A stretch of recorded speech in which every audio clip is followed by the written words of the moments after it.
महाविकास आघाडीचे उमेदवार पृथ्वीराज पाटील यांना उच्चांकी लीड देणार असल्याचा निर्णय गावभागातील नागरिकांनी घेतला आहे। पृथ्वीराज पाटील हे कामाचा आणि हक्काचा माणूस आहे।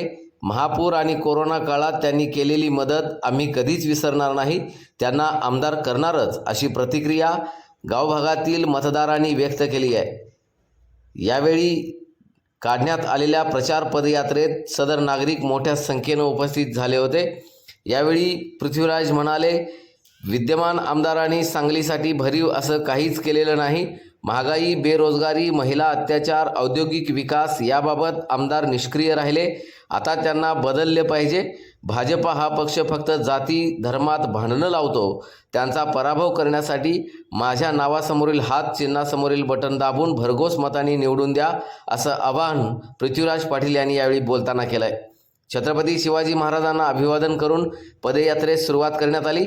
मारुती चौक, जैन बस्ती, विवेकानंद चौक, नवभारत चौक, वीरभद्र मंदिर, केशवनाथ मंदिर ते मारुती चौकात या पदयात्रेचा समारोप करण्यात आला।